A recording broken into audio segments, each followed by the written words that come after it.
Salam à tous, Baruch Hashem. On continue ensemble le livre Le Jardin de la Richesse, le guide pratique pour être un riche véritable, authentique, Baruch Hashem.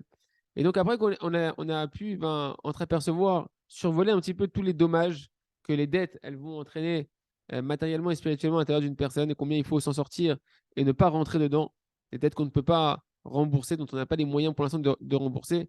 Et bien ensemble maintenant à voir qu'il y a un conseil. Jusque-là, on a vu un petit peu les dommages collatéraux ou directs des dettes. Et maintenant, avant qu'on apprenne comment réparer, comment gérer les anciennes dettes que l'on traîne, chacun qui peut avoir peut-être des dettes, Dieu nous en préserve, eh ben, il faut maintenant aussi également, et c'est extrêmement important, et sur ça qu'on va se concentrer aujourd'hui, eh ben, commencer à traiter le présent et penser au futur. C'est-à-dire de voir comment, à partir de maintenant, je ne vais pas rajouter des dettes sur les dettes que je traîne déjà derrière moi. À quoi ça ressemble? Ça ressemble à un homme qui est malade. Il a mangé maintenant du poison, Chazel Shalom. Eh ben, c'est sûr que cette personne-là, avant qu'on commence à traiter le venin qui est rentré en lui parce il a pris du poison et qu'on va chercher à guérir, on va dire les effets néfastes que ça a eu sur lui, le poison qu'il a consommé, eh ben, il faut avant tout être sûr qu'il ne va pas continuer encore à consommer du poison, qu'il ne va pas rajouter encore du poison. Sinon, le traitement qu'on va mettre en place, il ne pourra jamais le guérir du poison qu'il a avalé, parce qu'il va continuer à en manger.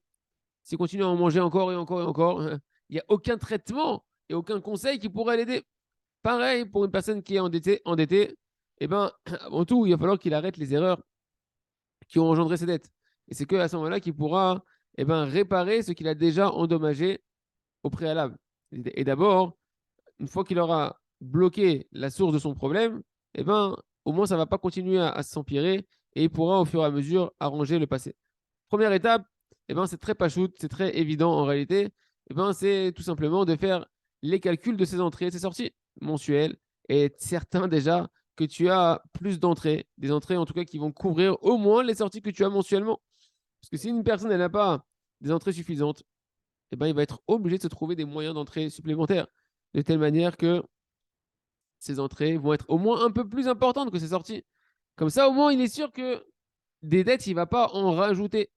Et si maintenant il ne rajoute pas des dettes, alors même si les dettes elles sont grandes qu'il a, au fur et à mesure, il pourra les traiter et voir la fin de ça et sortir du tunnel. Même si les dettes elles sont extrêmement grandes, nous dit le Rav, et que tu dis oui, d'accord, moi il me faut un miracle pour sortir de la situation dans laquelle je suis et les ramener, etc. Au moins, tu n'en rajoutes pas. Et tu vas pouvoir commencer à faire le travail qu'on va expliquer, de comprendre quelles sont les clés de la parnassa, qu'est-ce qui bouche la parnassa, qu'est-ce qui ouvre la parnassa, quel choix faire, etc. Pour pouvoir, Batachem, ramener sortir de toutes les dettes de Batachem et amener la bracha dans la parnassa, même si elles sont nombreuses. Et l'essentiel, c'est qu'à partir de maintenant, une personne elle doit apprendre comment vivre de la bonne manière, comment se comporter de la bonne manière, pour ne pas répéter les mêmes erreurs qui ont entraîné la situation d'endettement dans laquelle il s'est trouvé. C'est pourquoi dans les chapitres prochains qu'on va voir, on va apprendre ensemble à Tachem les bonnes manières, les bonnes conduites par lesquelles un homme il peut être sauvé de ne jamais tomber dans les dettes, et les bonnes manières et les bonnes conduites, les bonnes clés, comment être sauvé de beaucoup d'erreurs dans la parnassa, et donc amener forcément sur la personne une parnassa dans la bracha, dans l'abondance, et d'une manière équilibrée, une manière sereine, d'après les voies de la Torah, Chazak ve Nitrazek.